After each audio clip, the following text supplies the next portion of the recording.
Hi students, in the last class we covered radioactive decay law. What is the statement of radioactive decay law and what is the equation for that?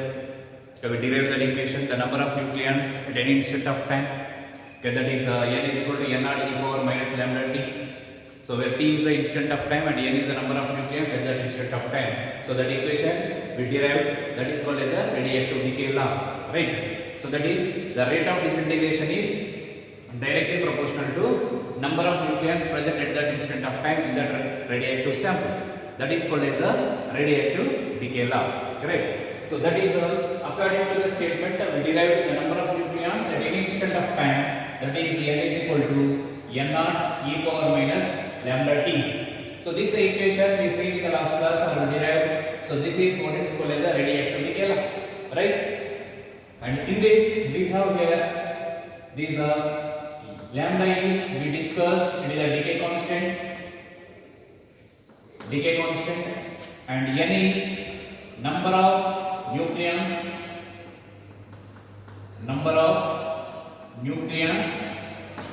at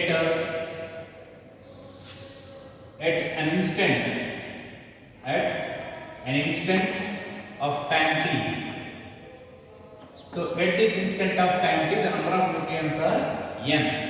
So this is the equation we derived, and this number of nucleons are decreasing exponentially with respect to time period. When the time period goes on increases, the number of nucleons will decreases exponentially. So that graph also we see, right? So that is we see this number of nucleons versus the time period. We observe the graph and we got this graph as exponentially decreases. So this already we see, but just revise again. Here the number of nucleons and here the time period taken, right? And initially the time period is equal to 0. The number of nucleons are maximum, that is n naught, and this number of nucleons are getting decreases exponentially when time period increases, right? So that is this curve is exponential decreasing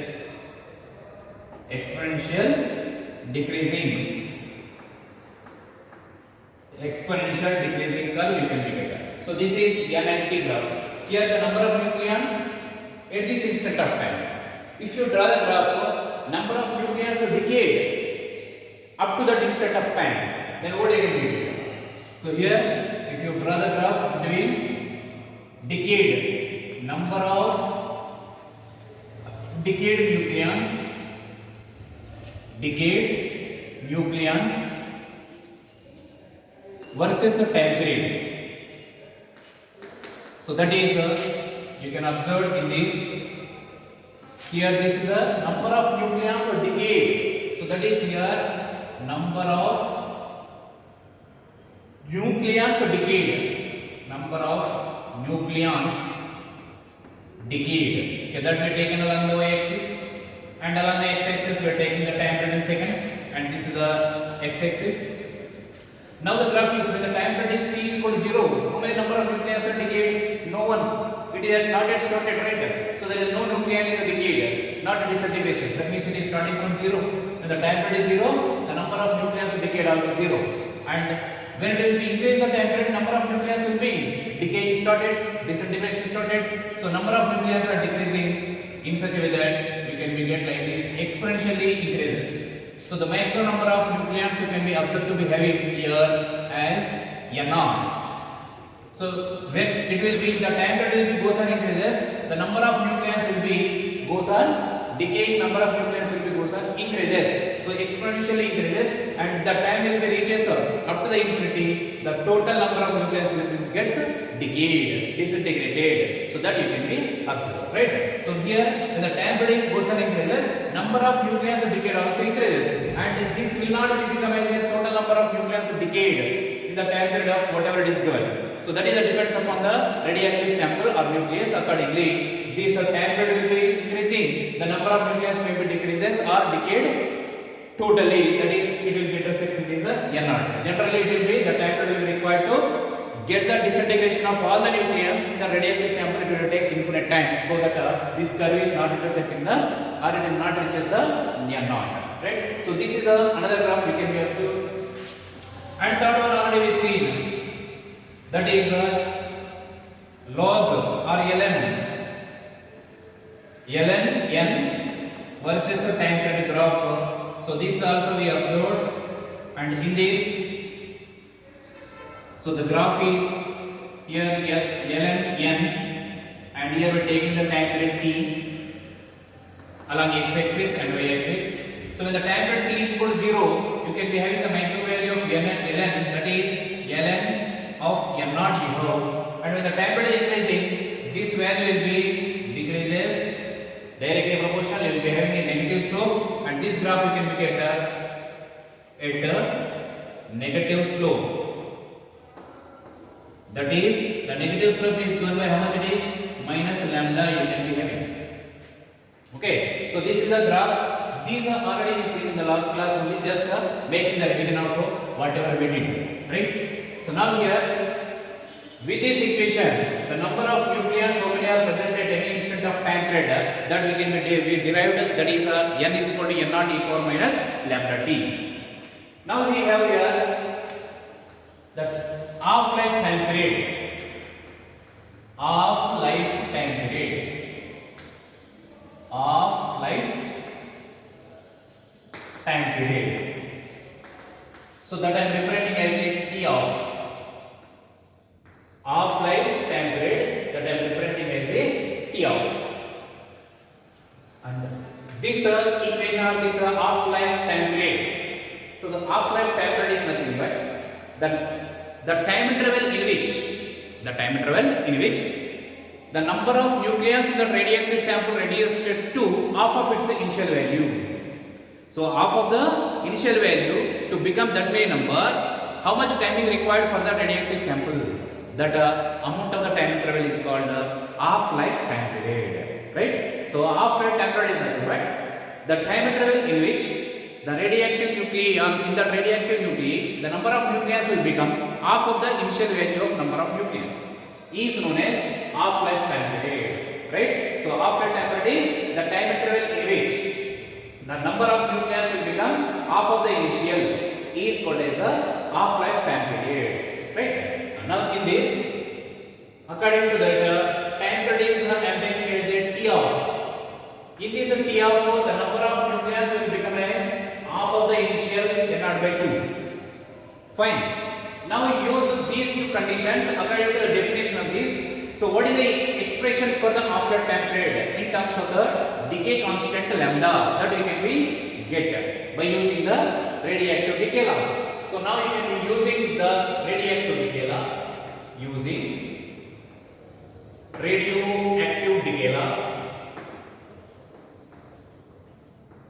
that is n is equal to n naught e power minus lambda t, where this n is how much we have, half of the initial, that is nothing but I can put here n naught by 2, n naught into e power minus lambda t. T is nothing but what? T of, I can put here t of.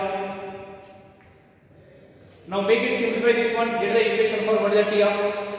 So here n naught gets cancelled. So this equation I can put as here 1 by 2 is equal to this power minus is here I can add 1 upon e power lambda t of. Right. So from this you can write it is 2 is equal to e power lambda t of. This is what you can get. Right. So now we want to get this time period. After time period we want to get. That means you have to remove this exponential. In order to remove the exponential, always you have to take a logarithm on both sides. So taking log on both sides. So taking ln on both sides.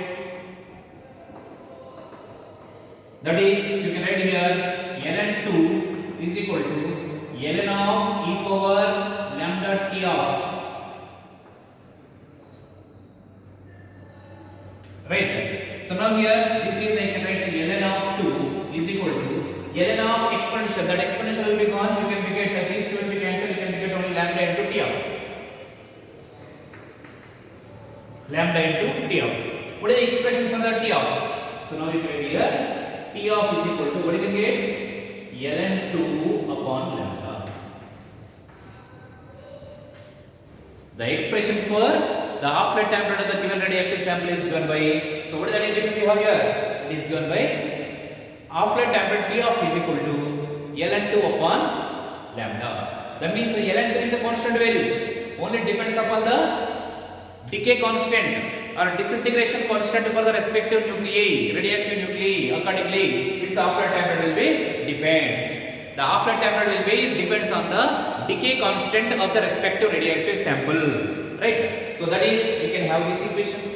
Now this equation also can add further.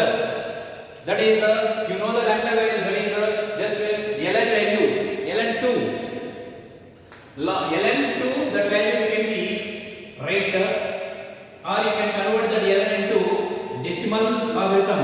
That is exponential logarithm. You have ln. So now I can add here. This T of I am writing as here, half-life temperature is equal to ln2. ln2 can be written as 2.303. Now log base 10 of 2 upon lambda. The same equation you can write in terms of logarithm of decimal base, that is an exponential base, right? Now you can be write calculate this value, log 2 value you know. Just you can put that log 2 value here. That is 2.303. Log 2 value is 0.3010 upon lambda. So when you calculated this, the half-life temperature is given by 0.693 upon decay constant, disintegration constant, right? So here this is also another equation. That is, just by knowing the value of log 2, that is ln2 value is 0.693. So that value is substituted and we got this is the equation for half-life temperature. For every radioactive sample, if you know the value of decay constant, you can be calculate its half-life temperature, right? If decay constant is more, then half-life temperature will be small. Inversely proportional, right? So when you draw the graph between these two, automatically you will get rectangular hyperbola. That is half-life temperature and that decay constant both are inversely proportional. So when they are inversely proportional, the graph is always between the two variables are rectangular hyperbola, right? So now you can be having this one. That is the equation for the half-life temperature is given by this equation, and another equation is you have here this is also equation for half-life temperature. Okay, the half-life temperature is given by that is the equation or this equation. You can use anyone. Only depends on the decay constant for the respective sample, right? So this is what you can use. Further, if you see the observations, let the time period is given as a t. In this t, n number of half-lives are there. Each half-life is let it be t half. In that how many half-lives are there? N number of half-lives are there, right? N number of half-lives are there. Then during that, how much amount of that ratio of that nucleons are exist? That is n to n naught. What is that ratio? That we can be calculated if it is known the total time. So total time is t is equal to, I am writing here, n times of t off. Means we have the n number of half-life temperatures we have. So this many half-life temperatures are makes the temperature is given by here t, capital T. Therefore, what is the relation between that n and n naught in terms of this number of half-lives are given? Is not given the half-life temperature, is given the number of half-lives and total temperature is provided let it be. In that case, how you can be calculated? So there here n is, here we are taking the n is number of half-lives. Number of half-lives. And we can have the equation for this time period by using the radioactive decay law you can write. So what is the equation for the radioactive decay law? That is as n is equal to n naught e power minus lambda t. So this t value you can write this value, but before that you write the equation for t. What is the value you can be expected to get? So you can put this what is n by n naught, right, is equal to e power minus lambda t. So this equation also further you can write this one is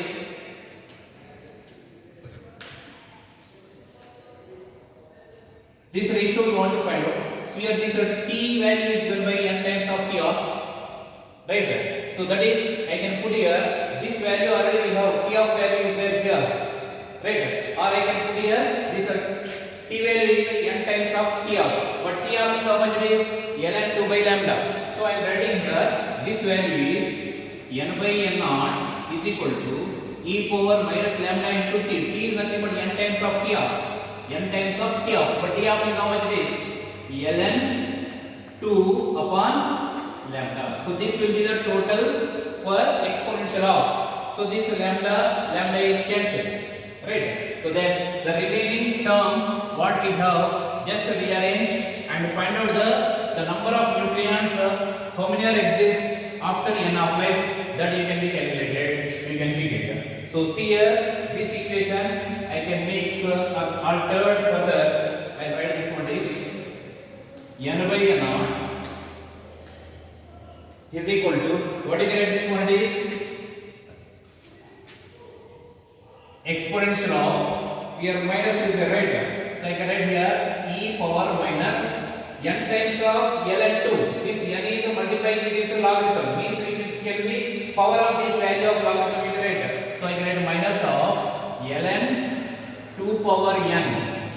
It will become, now this can be written as here n by n naught is equal to, minus is their power, means I can write in denominator e power ln of 2 power n. So exponential of logarithm both will be cancelled, you can get 2 power n, that is nothing but n by n naught is equal to 1 upon 2 power n, or n by n naught is equal to 1 by 2 power n.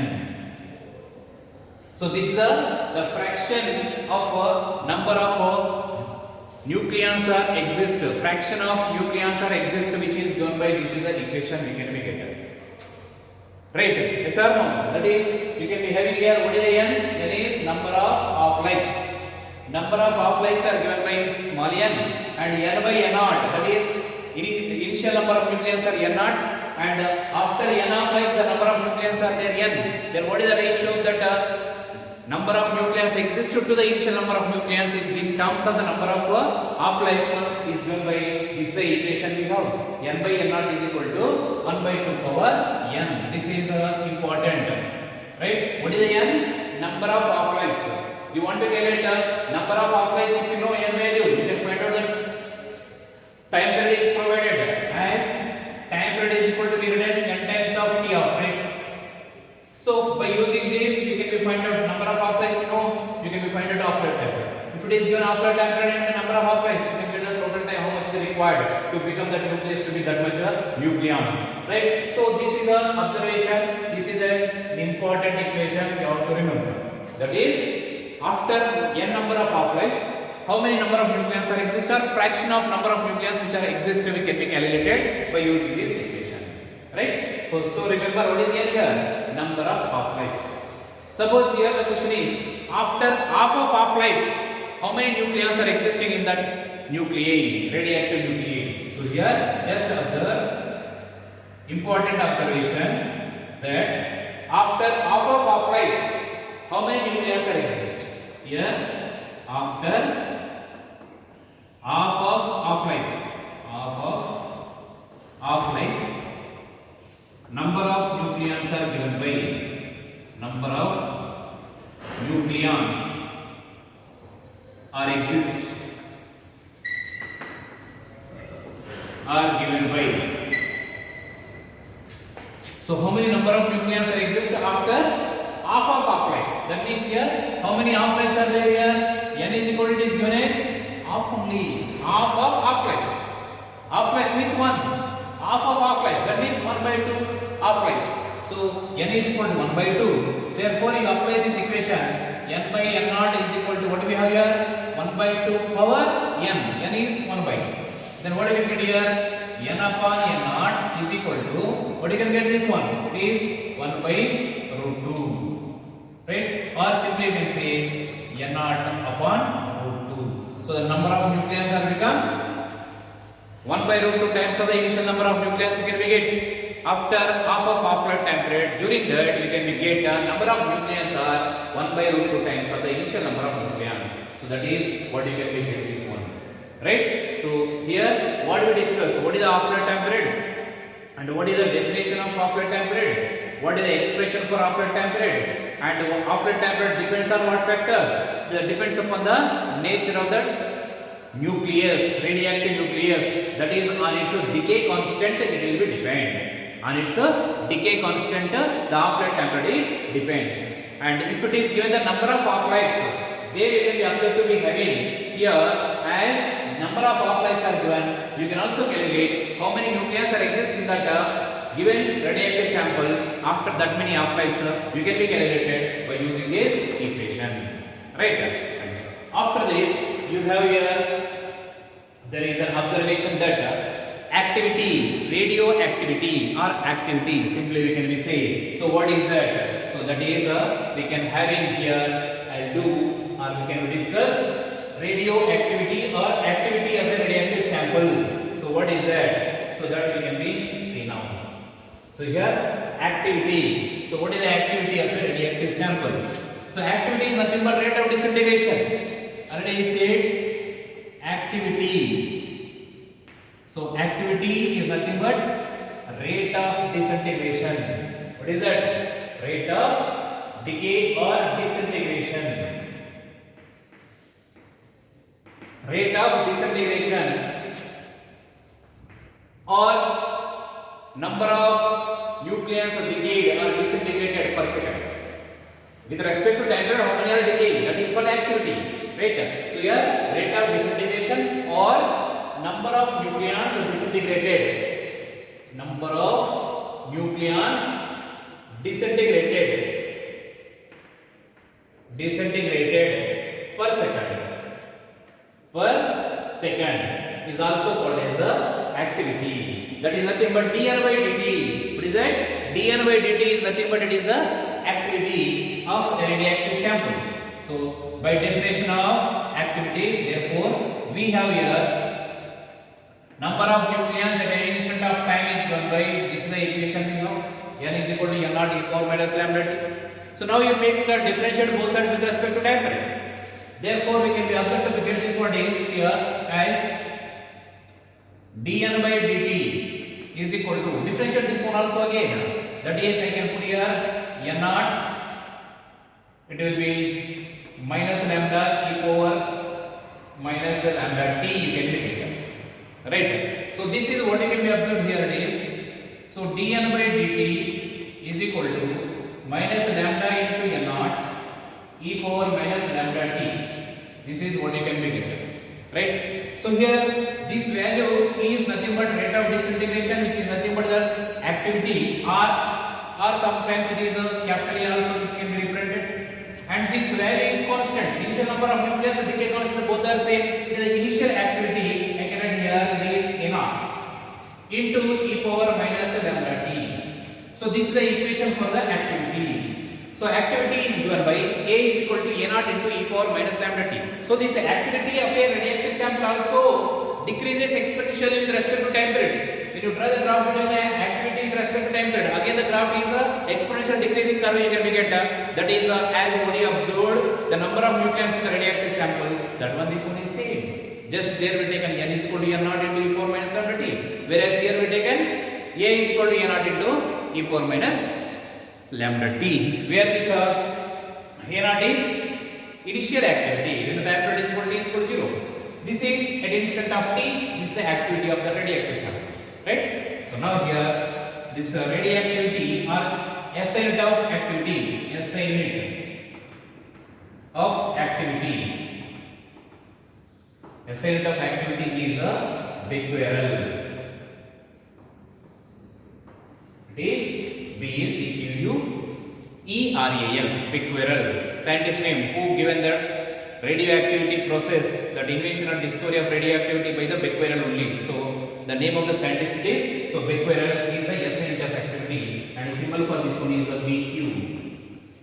So what is the SI unit of activity? Becquerel, right? Or this is one becquerel is nothing but one disintegration per second.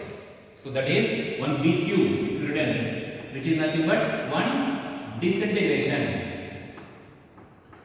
per second is nothing but one becquerel.